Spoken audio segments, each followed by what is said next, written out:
Pronto, bom dia. Olá, pessoal. Como é que vocês estão? Como é que está sendo a semana de vocês?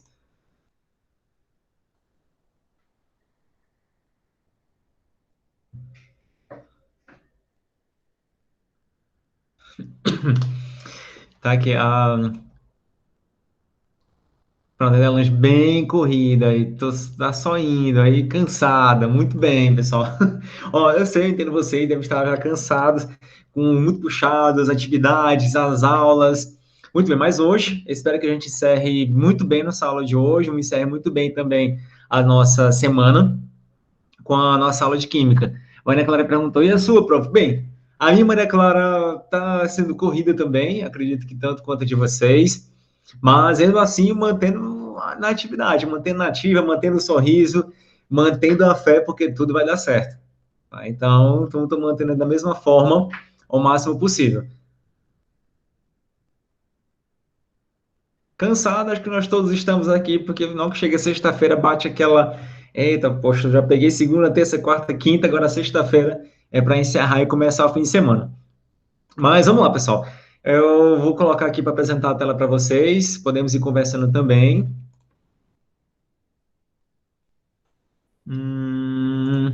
Aqui.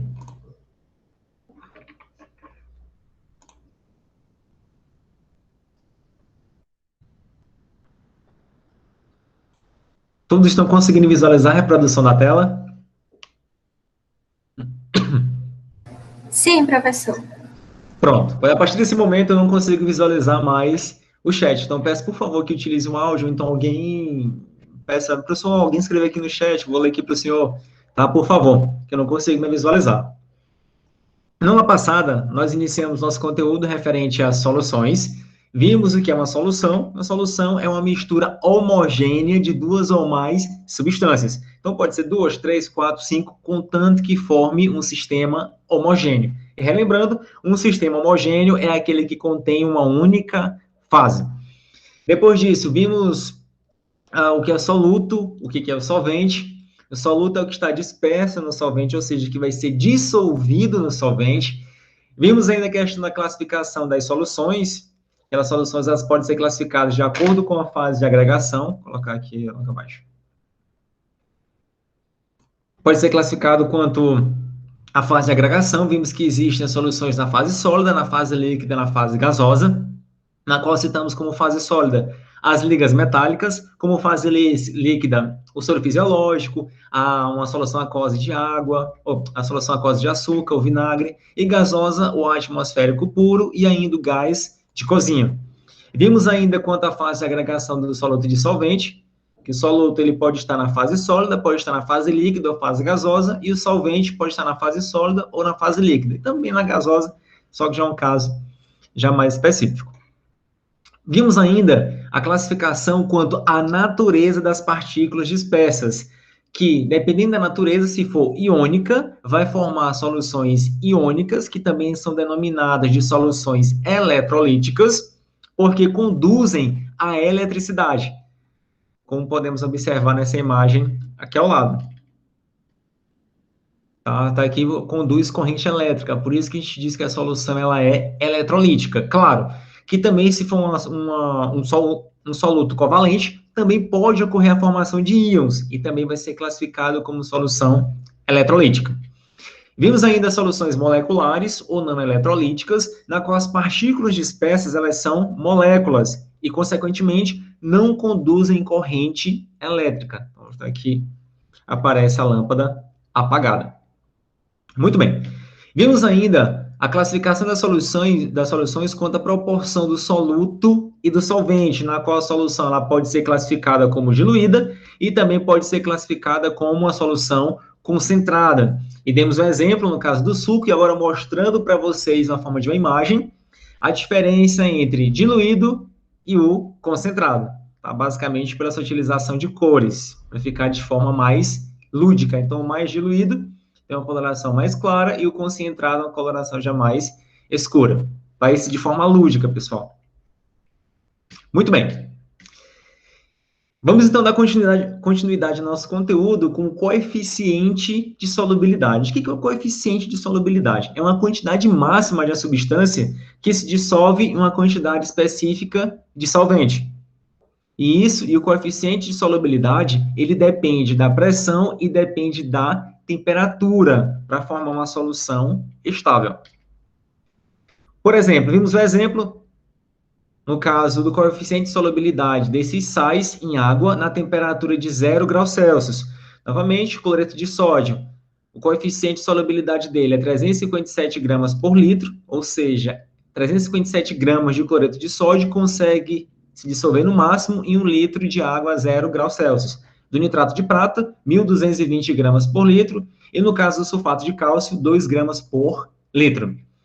Para ficar de uma forma ainda mais dinâmica e mais didática, vamos considerar o seguinte: vamos considerar essa seta, que está bem esticada, bem estendida, e que no meio dela, bem no centro, tem-se o ponto de saturação. O que é esse ponto de saturação?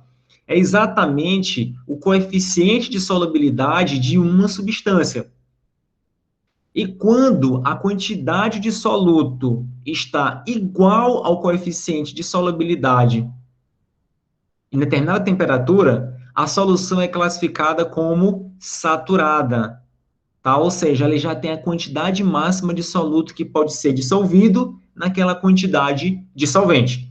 No entanto, se a quantidade de soluto estiver abaixo do coeficiente de solubilidade, a solução é classificada como insaturada ou não saturada, e também são soluções estáveis.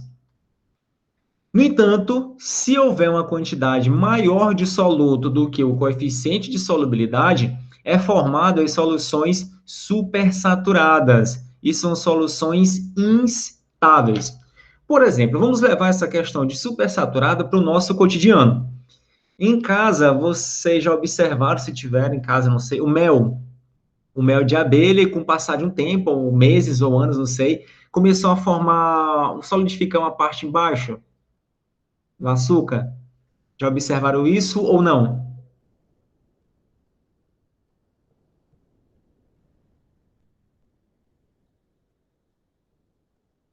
Pessoal?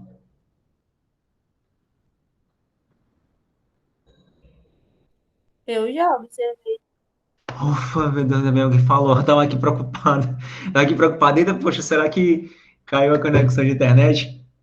Pronto, ali é um exemplo de uma solução supersaturada, o mel, porque tem muito açúcar dissolvido. Só que pode ser um momento, alguma perturbação, alguma coisa, começa a solidificar embaixo um pouco do açúcar. Só um instante. Então, indicando que ali é uma solução supersaturada. Aquela solução ela é instável, tá? Porque com a perturbação pode formar uma certa quantidade de soluto.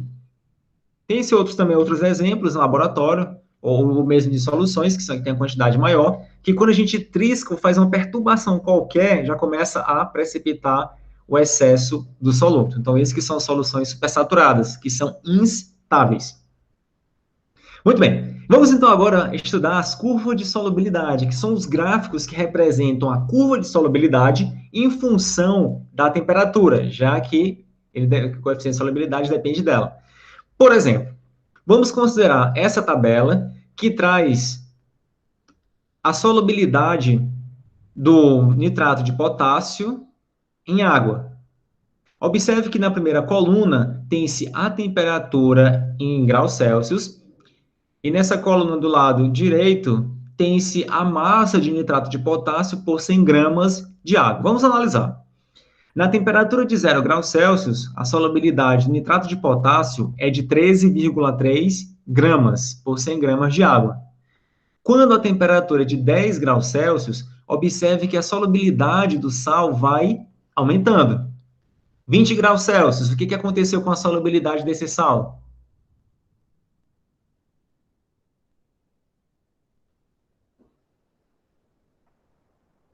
Aumentou ou diminuiu?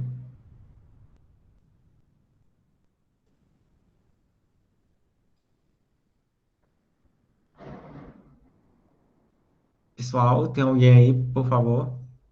Aumentou. Aumentou, 30 graus Celsius. Aumentou de novo. E em 40, para finalizar? Também aumentou. Também aumentou. Então, o que a gente vai percebendo? Que à medida que a temperatura aumenta, a solubilidade do nitrato de potássio também aumenta. Então, já começa a perceber uma relação entre o coeficiente de solubilidade e a temperatura. E esses dados que estão nessa tabela, a gente pode construir um gráfico que vai ter este perfil. Veja, o coeficiente de solubilidade do nitrato de potássio em função da temperatura. Tá aqui. E aqui nesses pontos está mostrando, né, 0 graus Celsius, 3,3, 20 graus Celsius, cadê 10 graus Celsius? Está aqui 20,9. Depois, aumentando, em 20 graus Celsius, tem esse 31,6 e assim sucessivamente. O que a gente pode observar de interessante nesse gráfico?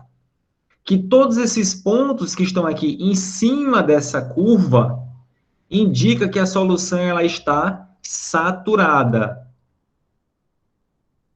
Tá? Todos os pontos em cima dessa curva. Já nessa região abaixo da curva, elas representam a região na qual se encontram as soluções que são insaturadas. E acima da curva é a região onde representa as soluções que são supersaturadas. Por que tem essa diferença? Embaixo ser insaturado e em cima ser supersaturado. Porque embaixo da curva tem essas quantidades de soluto que estão abaixo do coeficiente de solubilidade. E acima da curva é porque as quantidades de solutos estão acima do coeficiente de solubilidade. Tudo bem? Alguma dúvida, pessoal, até aqui?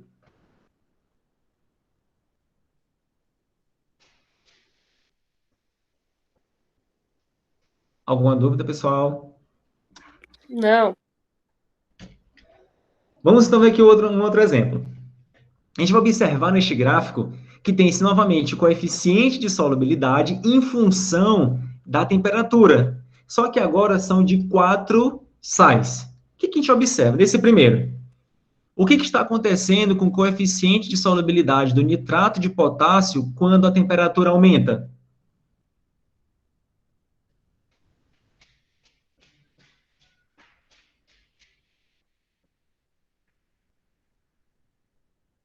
A temperatura está aumentando, o que está acontecendo com a solubilidade do nitrato de potássio?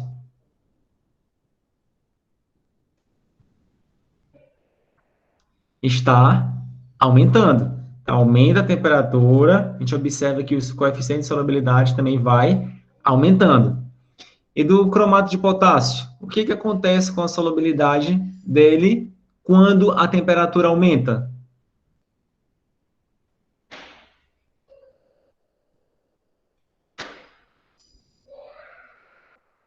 A solubilidade também aumenta. E no caso do cloreto de sódio, observe que à medida que a temperatura vai aumentando, também aumenta a solubilidade do cloreto de sódio. Então, quando ocorre isso, dizemos que a dissolução desses sais são endotérmicas, porque aumentam com o aumento da temperatura. Agora vamos analisar o sal, o sulfato de césio. Quando a temperatura aumenta, o que está acontecendo com a solubilidade desse sal?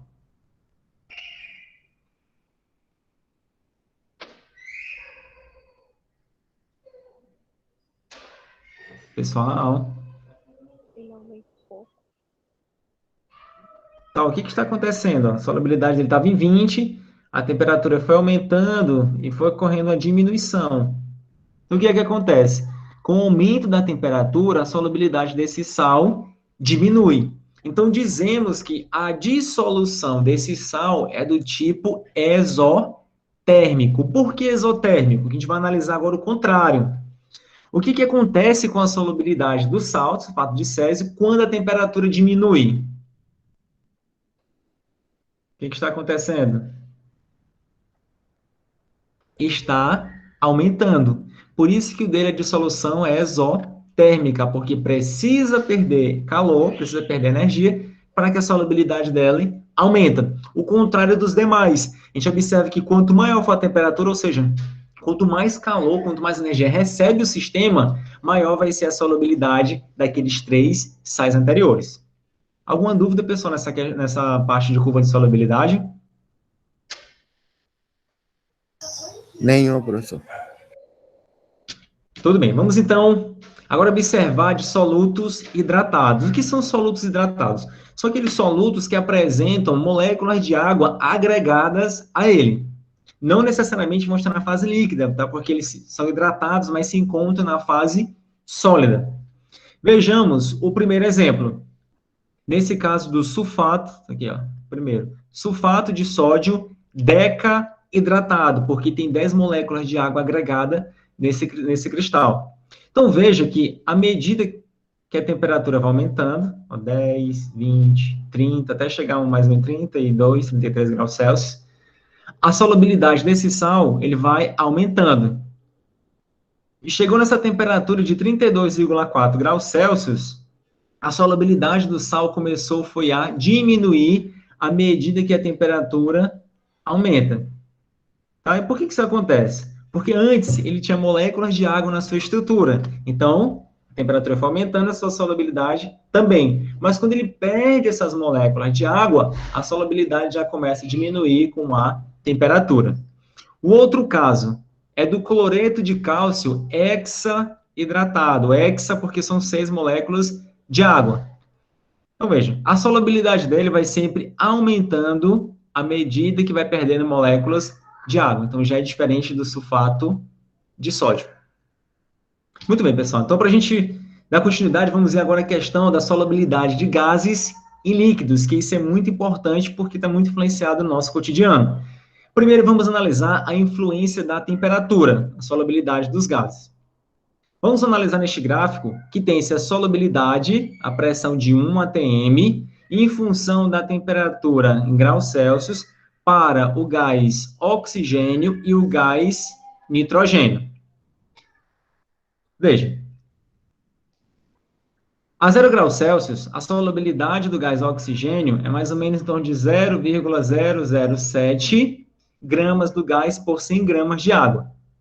À medida que a temperatura vai aumentando, o que é que está acontecendo com a solubilidade do gás oxigênio?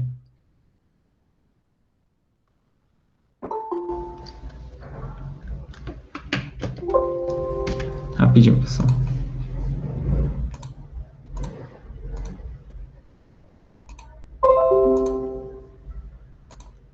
O que está acontecendo com a solubilidade do gás oxigênio? À medida que a temperatura vai aumentando? Diminuindo. Diminuindo. Isso, vai diminuindo. E a mesma coisa acontece com a solubilidade do gás nitrogênio. Então, à medida que a temperatura vai aumentando, a solubilidade dos gases em água vai diminuindo. É por isso, por exemplo, que, não sei se vocês já observaram, algum pescador, um pescador meio tradicional, quando ele vai pescar durante o dia, ele fica localizado em regiões que tem sombra ou em regiões que não tem sombra, ou seja, está mesmo ao léu, no meio do sol. Onde tem sombra. Por quê? Onde tem sombra? Que ele não quer pegar sol? Também, né? Mas por que ele fica na sombra e não no sol?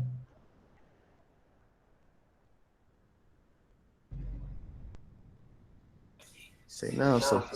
Sabe, a gente acabou de ver aqui, ó. Por quê? Veja, em temperaturas mais baixas, ou seja, que é naquela região onde está a sombra, tem mais gás oxigênio dissolvido. Consequentemente, os peixes vão procurar aquelas regiões. Por isso que quando os pesca, você vê lá o pescador geralmente na sombra, procurando regiões que estejam mais escuras, mais embaixo de plantas. Por quê? Porque ali vai conter mais oxigênio dissolvido, então é sinônimo de que ali a probabilidade de ter um peixe é maior. Tá? Entender essa parte, pessoal? Sim. Pronto, muito bem. E tem outras influências da temperatura na vida dos peixes, tá? Alguns peixes, eles são influenciados pela temperatura, ou seja, pela disponibilidade de oxigênio na água. Por exemplo, a truta, ela consegue suportar no máximo a temperatura de 15 graus Celsius. Já a perca, 24 graus Celsius. A carpa, 32 graus Celsius, por isso tem muita carpa, né, nos riachos, nos rios. E o bagre consegue suportar até uma temperatura de 34 graus Celsius. Vamos ver agora a questão da pressão. Como é que a pressão influencia na solubilidade dos gases? Já é o inverso da temperatura. O que a gente observa? Tem-se a solubilidade a 25 graus Celsius, né, de gramas do gás por 100 gramas de água. Tem aqui solubilidade em função da pressão. O que a gente vai observando? À medida que a pressão vai aumentando, o que é que vai acontecendo com a solubilidade dos gases?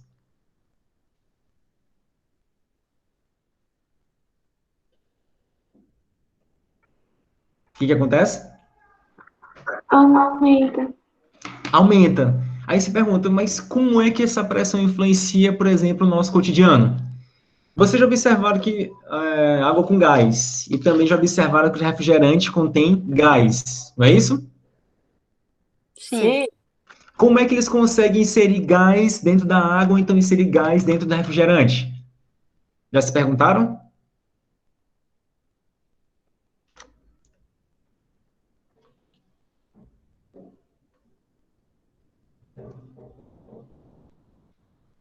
Sim ou não, pessoal? Não. Pronto, muito bem. Então, o que acontece? Eles aumentam a pressão dentro da garrafa, aumentando a pressão e, consequentemente, vai inserindo mais o dióxido de carbono, que é o CO2. Tá? Então, assim que eles fazem, aumentando a pressão, eles vão aumentar também a solubilidade do gás carbônico. Então, eles injetam gás carbônico com elevada pressão e depois tampa a garrafa. Por isso que a gente vai pegar, por exemplo, uma garrafa que esteja com água com gás. Deixa eu ver se eu tenho aqui.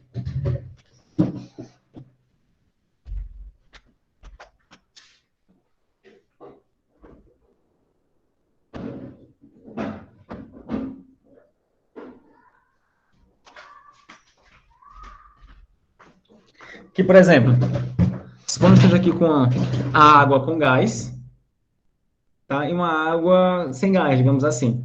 Quando a gente pega um recipiente de água com gás, ó, o que a gente nota? Que já é mais rígido. Por quê? Porque a pressão dentro da garrafa, a pressão interna, ela é maior do que a pressão externa.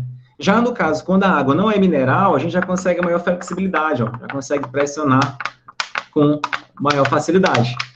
Tá? Então, com gás, ó, a gente já não consegue tanto, porque a pressão dentro é bem maior do que a externa.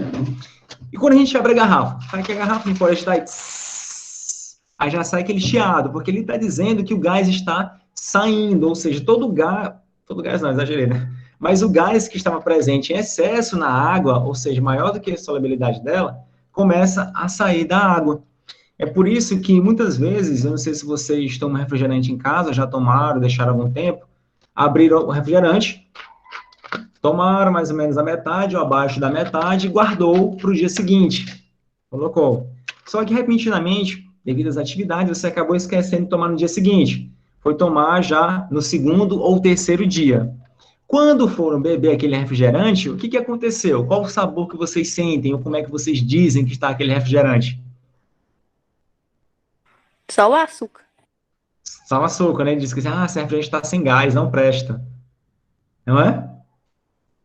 Por quê? Porque naquele momento que você já abriu a garrafa, grande quantidade de CO2 já se dispersou, já foi para fora do sistema. E quando deixa só aquela quantidade ali guardada, mais CO2 vai começando a sair do refrigerante para poder ocupar o volume que está sobrando no recipiente. Por isso que o refrigerante fica sem gás, fica só aquele gosto do açúcar. Né? Exatamente porque diminui a solubilidade do gás carbônico. O que mais que a gente pode ver essa questão da influência da pressão? No botijão de gás. Vocês já observaram que o botijão de gás, o gás está lá dentro, não está sólido, não está gasoso, ele está na fase líquida, já observaram isso?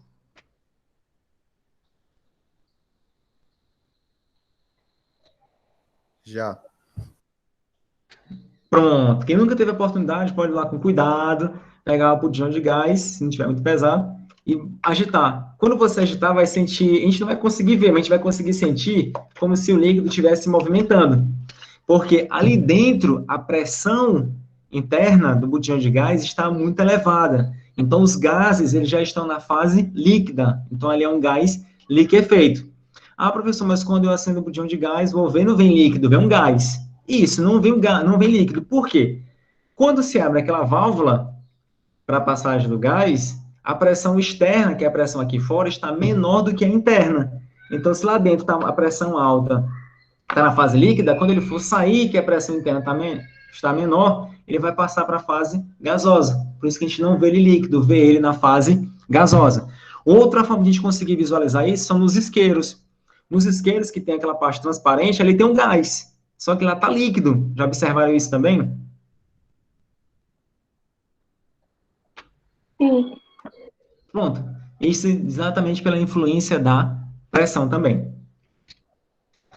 Aí. E aí, se essa influência da pressão, tem a lei de Henry, ou lei de Henry, que ele afirma que a solubilidade ela é diretamente proporcional à pressão, ou seja, quanto maior for a pressão, maior vai ser a solubilidade do gás. Tá, vamos então praticar um pouco, vamos exercitar, para ver se a gente realmente conseguiu compreender este conteúdo. Primeira questão. Observe a figura abaixo, que representa a solubilidade em grama por 100 grama de água, de 3 sais inorgânicos em determinada faixa de temperatura. Está aqui o gráfico. A gente observa que tem-se a solubilidade em função da temperatura. E diz, identifique a alternativa correta. Primeiro, vamos interpretar aqui o gráfico. O que a gente vai observar? Quando a temperatura aumenta, o que acontece com a solubilidade, por exemplo, do iodeto de potássio? Ela aumenta ou diminui? Aumenta. Aumenta. Do cloreto de sódio? Parece que aumenta só um pouquinho, né? Permanece praticamente constante, não é? Nessa faixa. E o que acontece com a solubilidade do sulfato de lítio? Aumenta ou diminui? Diminui. Diminui. Diminui. Muito bem. Vamos lá, então, passar para as alternativas. Letra A. A solubilidade dos 3 sais aumenta com a temperatura. Verdadeiro ou falso? Falso. Falso. Isso, falso. Letra B. O aumento da temperatura favorece a solubilização do sulfato de lítio.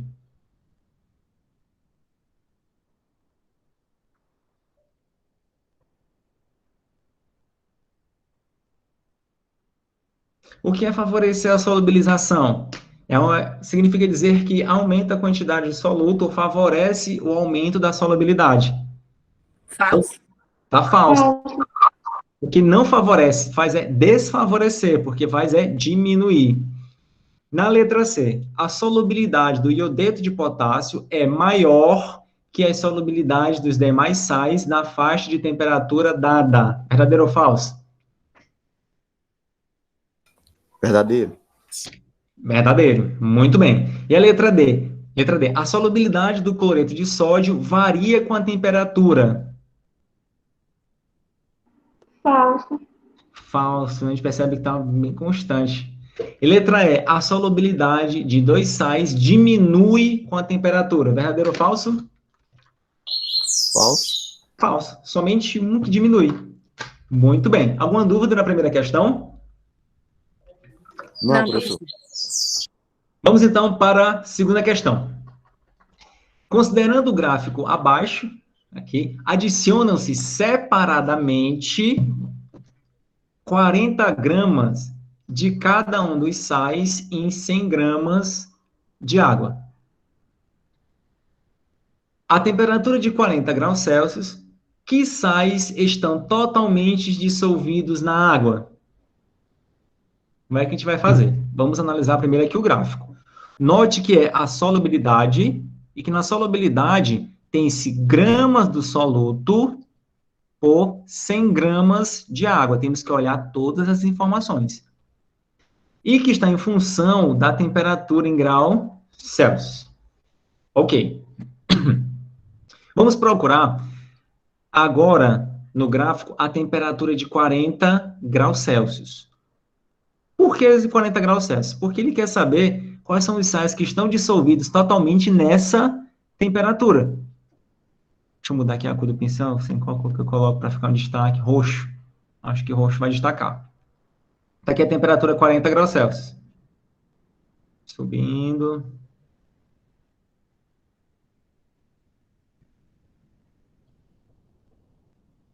Tá aí. Tá aqui nessa reta que é de 40 graus Celsius. O que a gente vai observar? Começando de baixo para cima. Sulfato de césio. Foi adicionado 40 gramas dele. Mas na temperatura de 40 graus Celsius, qual é a massa dele que está dissolvida?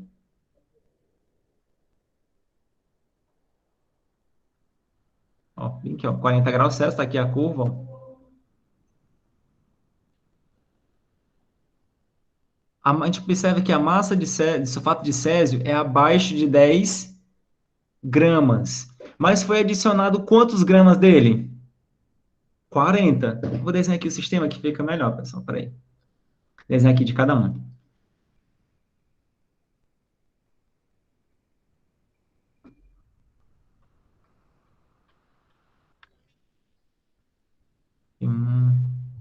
Dois, três, quatro.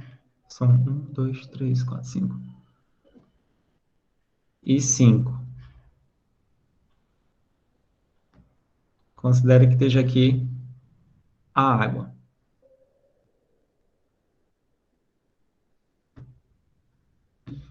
No primeiro recipiente, como a gente está levando em consideração de baixo para cima, vamos supor que seja do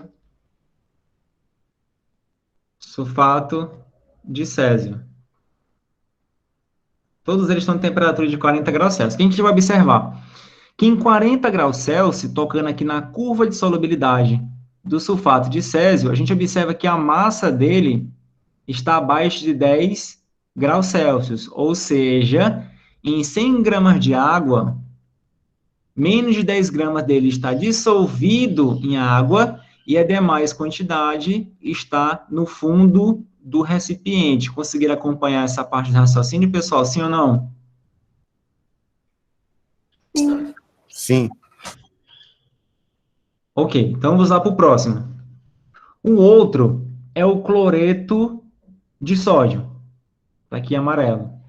No cloreto de sódio, em 40 graus Celsius, a gente observa que a massa dele que está dissolvida está abaixo de 40 gramas, que foi a quantidade total que foi colocada. Uns 37, por aí, vamos supor.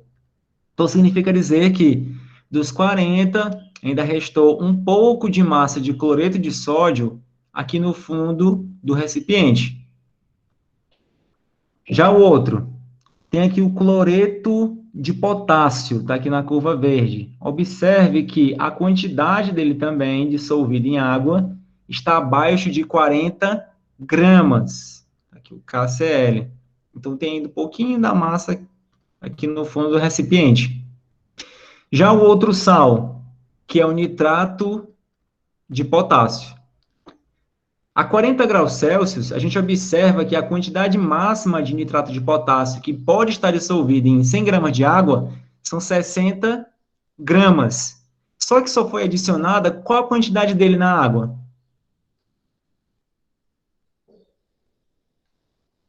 Foi adicionado quanto? 40. 40. Então, toda a massa de 40 gramas que está aqui do sal está dissolvido em água. O outro, do nitrato de sódio. A solubilidade do nitrato de sódio é acima de 100 gramas por 100 gramas de água. Vamos por 100 gramas. Foi adicionado 40 gramas dele. Então, caberia nessa solução 60 gramas. Portanto, significa dizer que toda a massa de nitrato de sódio que foi adicionada em água está dissolvida. Então, voltando para a questão. Para enunciado, a temperatura de 40 graus Celsius, que sais estão totalmente dissolvidos em água? Nitrato de potássio e nitrato de sódio. Resposta correta vai ser a letra A. Compreenderam, pessoal, essa questão, sim ou não? Sim. Sim. Muito bem. Então, Então, vamos lá para a terceira questão. A terceira questão diz o seguinte, é uma questão da Unicamp, são questões interessantes. Uma solução saturada, olha aqui, uma solução saturada de nitrato de potássio constituída, além do sal, por 100 gramas de água, está a temperatura de 70 graus Celsius. Essa solução é resfriada a 40 graus Celsius, ocorrendo precipitação de parte do sal dissolvido. Ao lado, o gráfico da solubilidade de nitrato de potássio em função da temperatura. Calcule.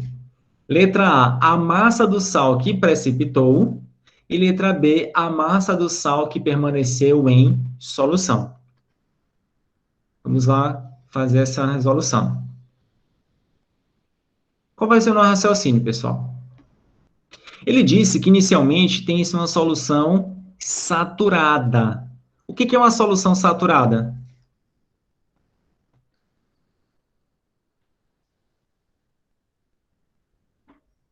O que é uma solução saturada?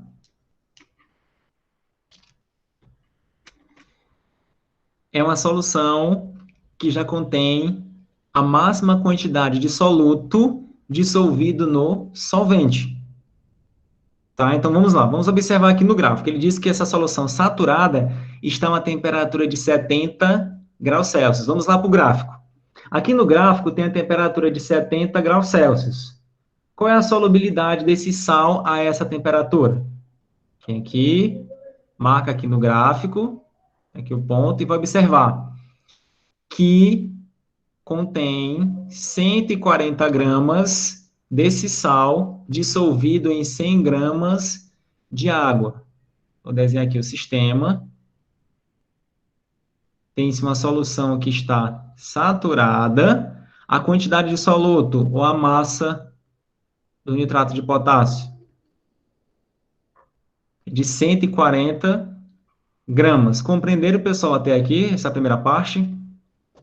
Então, pegamos daqui, 70 graus Celsius, e vimos que se a solução está saturada, é porque a massa dela que está contida em 100 gramas de água é de 140 gramas. Compreenderam até aqui? Sim. Ok. Ele disse que essa solução ela foi resfriada a 40 graus Celsius. Vamos aqui marcar no gráfico. Aqui 40 graus Celsius e vamos ver qual é a solubilidade desse sal nessa temperatura. Então, marcando aqui o ponto da curva, nós vamos observar que a quantidade máxima de soluto que fica dissolvido é de 60 gramas. Vou botar aqui dissolvido, para a gente não confundir. Dissolvido. Então, a massa de KNO3 que vai estar dissolvido vão ser 60 gramas. Na temperatura de 40 graus Celsius. Ok. Inicialmente, tinha 140 gramas dissolvido do sal. Quando passou para a temperatura de 40 graus Celsius, a quantidade máxima dissolvida é de 60 gramas.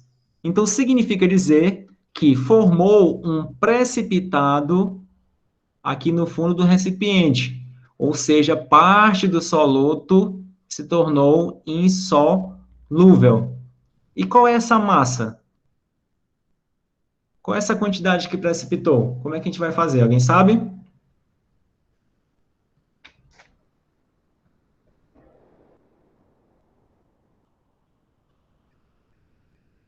Pessoal?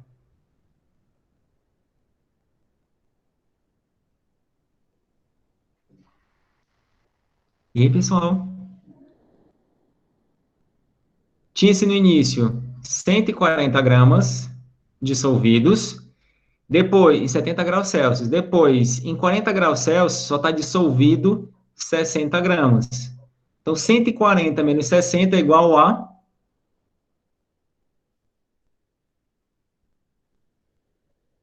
80. 80 gramas. Ou seja, a massa que precipitou é igual a 80 gramas. Então, respondemos a letra A. Vamos, então, agora para a letra B. A letra B diz o seguinte, ele quer saber a massa do sal que permaneceu em solução. Qual foi a massa do sal que permaneceu em solução?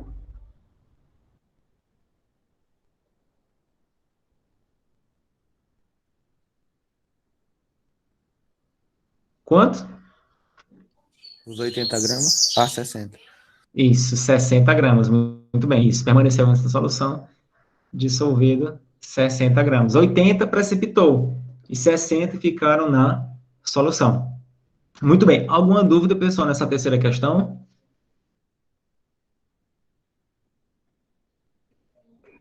Não, professor. Ok, vamos então passar para a quarta questão. Hoje a gente vai fazer vários exercícios que é para poder a gente fixando, tudo bem? A quarta questão. O soro fisiológico é uma solução aquosa diluída de cloreto de sódio. Sobre essa solução são apresentadas as afirmações a seguir.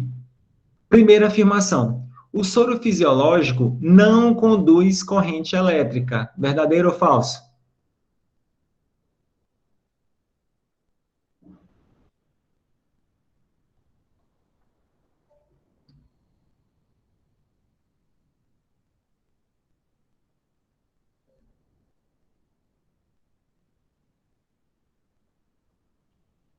Verdadeiro ou falso?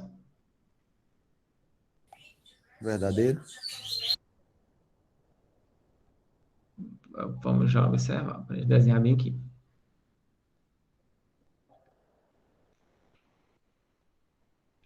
Aqui no início, vou botar aqui, início. É bom eu desenhar para poder a gente verificar. Tem-se a água, tá, que está aqui nesse recipiente, e vai ser adicionado o cloreto de sódio, porque ele diz que soro fisiológico é uma solução diluída de cloreto de sódio. O cloreto de sódio é o NaCl.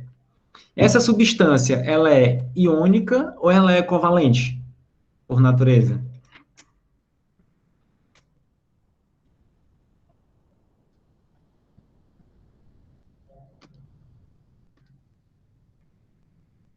Iônico ou covalente?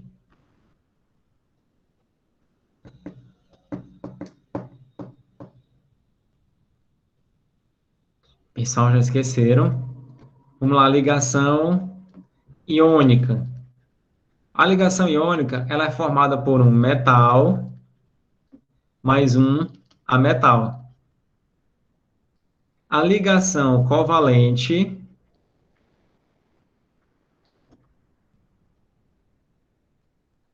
é formada por ametal mais ametal. O sódio, ele é um metal ou ele é um ametal?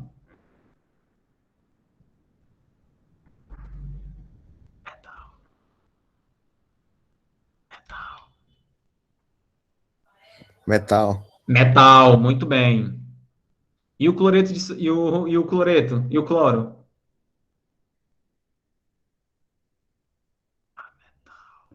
A metal. Ametal, muito bem, garoto. Então veja, metal com ametal produz uma ligação iônica. Então, o cloreto de sódio é um composto iônico e vai ser adicionado na água.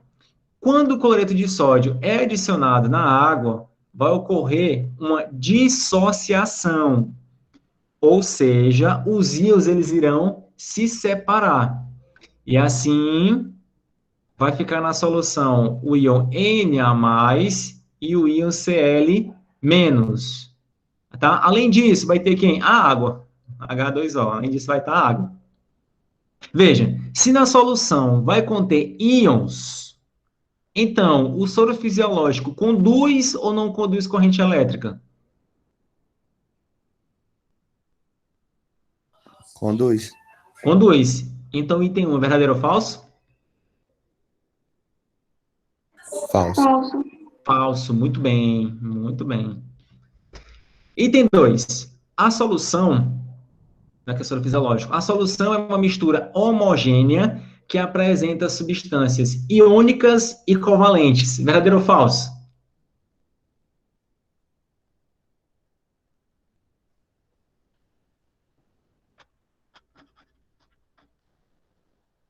Verdadeiro. Verdadeiro, porque a água é covalente, é H2O. Hidrogênio a metal, oxigênio a metal. Então, na solução contém tanto substâncias iônicas quanto covalente. Muito bem. Item 3. O solvente apresenta moléculas com geometria linear. Verdadeiro ou falso?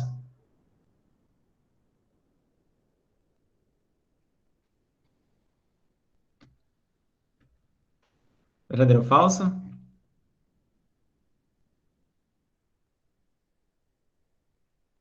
Vai ser falso, people, tá? A água, ela não tem geometria linear. Ela tem a geometria do tipo angular. Vai ser dessa forma. Por quê? Porque esses pares de elétrons aqui, ó, não ligantes, eles vão se repelir entre si, além de repelir a própria ligação que ocorre entre oxigênio e hidrogênio. Só um instante, pega aqui para vocês verem.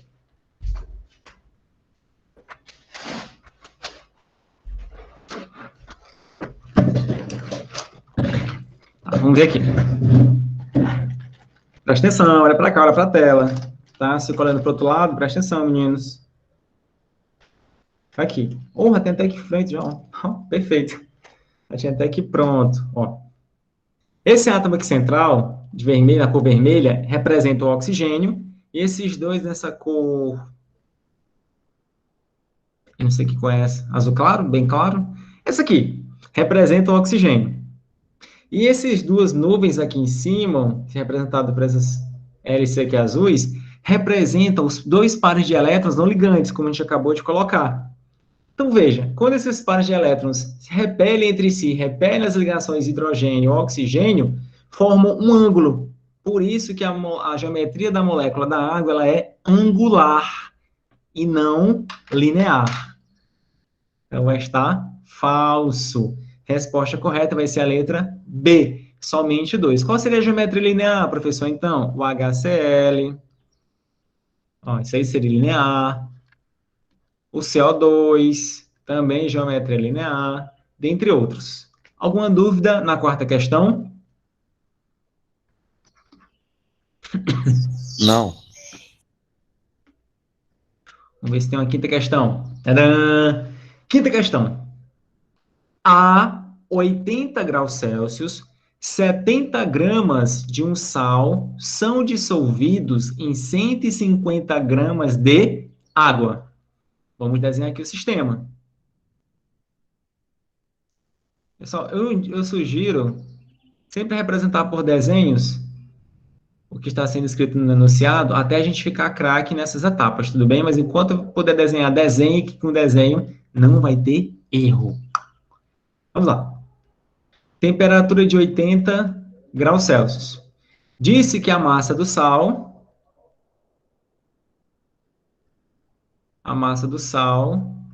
são de 70 gramas dissolvidos em 150 gramas de água. Saiu até a solubilidade já. Aí vem, abaixando-se a temperatura dessa solução até 10 graus Celsius, que ocorreu o abaixamento da temperatura do sistema até chegar... esses frascos aqui estão meio tortos. Meio tortos. A temperatura de 10 graus Celsius, pergunta-se, qual será a massa do sal que precipita? Tá, como é que a gente vai saber disso? A gente precisa saber, primeiro, qual é o coeficiente de solubilidade desse sal na temperatura de 10 graus Celsius. E ele forneceu logo aqui abaixo. Dado, coeficiente de solubilidade do sal a 10 graus Celsius é, vou botar aqui 30 gramas por 100 gramas de água. Tá, como é que a gente vai fazer, então, para saber qual foi a massa que foi precipitada? Alguém tem uma ideia, alguma noção de como é que a gente vai fazer?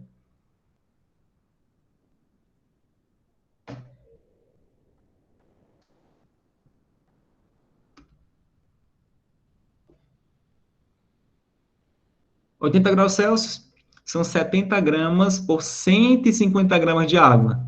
A 10 graus Celsius são 30 gramas por 100 gramas de água. Como é que a gente vai fazer? Qual o raciocínio que a gente vai utilizar nessa questão?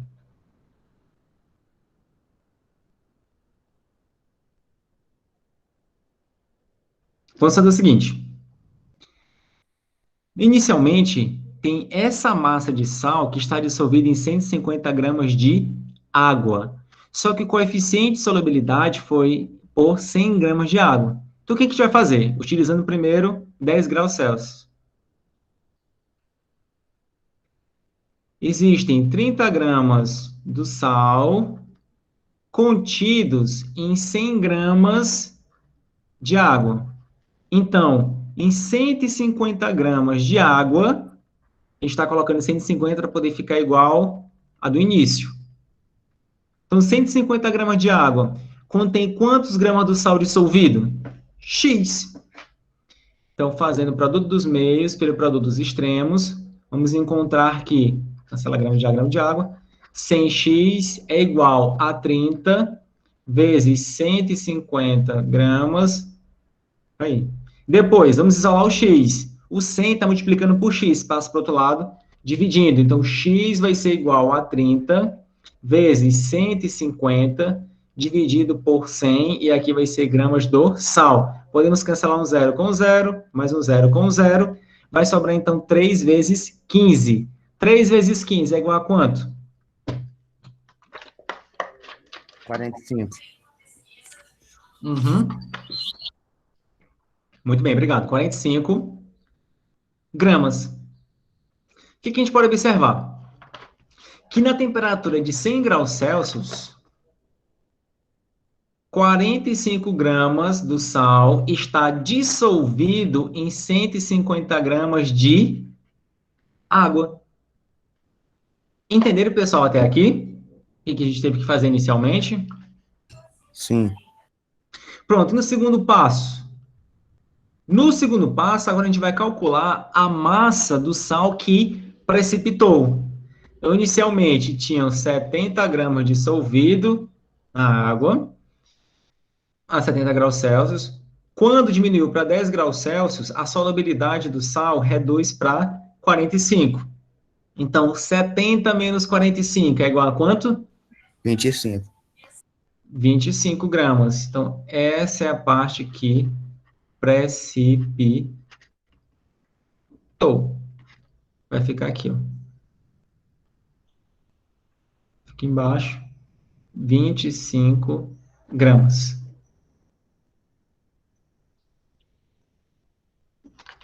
Alguma dúvida, pessoal, na quinta questão?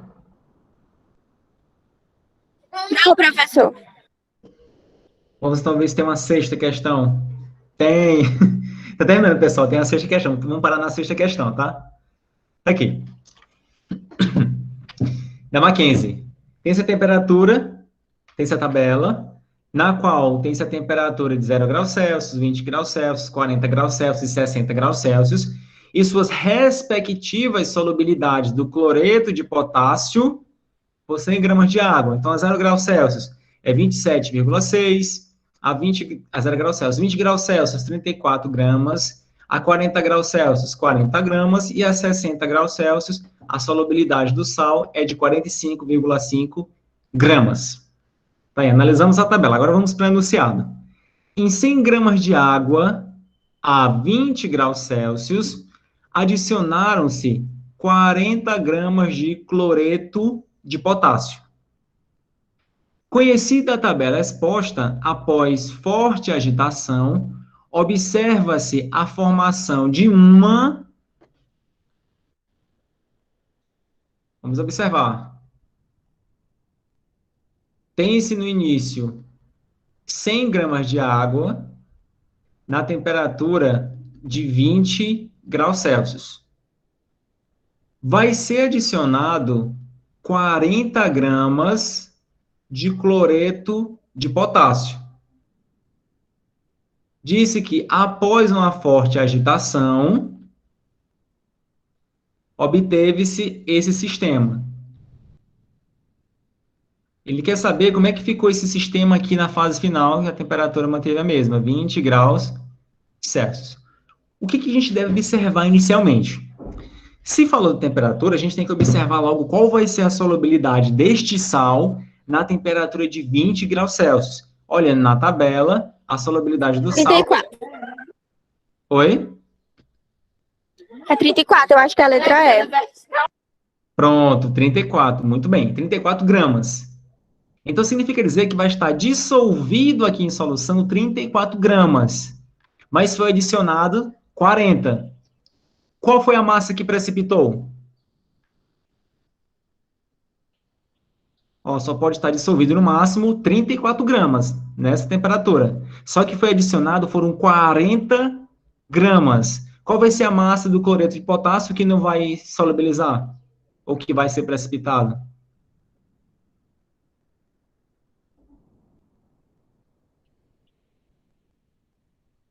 Tinha 40, mas só vão se dissolver 34. Então, qual a massa que vai sobrar? Seriam 6, professor? 6 gramas, muito bem.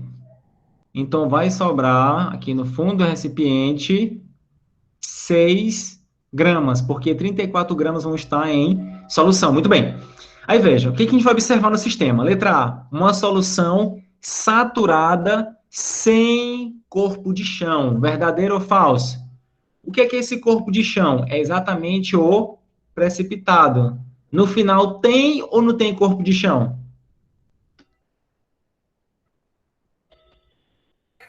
Tem? Tem. Então, a letra A está falso. Na letra B, observe-se a formação de um sistema heterogêneo contendo 34 gramas de KCl dissolvidos em equilíbrio com 6 gramas de KCl sólido. Verdadeiro ou falso?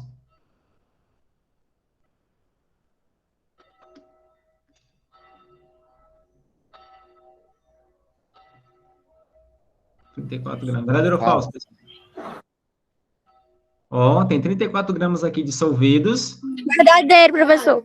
Isso vai ser verdadeiro. Muito bem, letra B. Letra C. Uma solução não saturada com corpo de chão. Falso. Só vai formar esse corpo de chão se a solução já tiver saturada. Se não tiver saturada, não forma esse precipitado.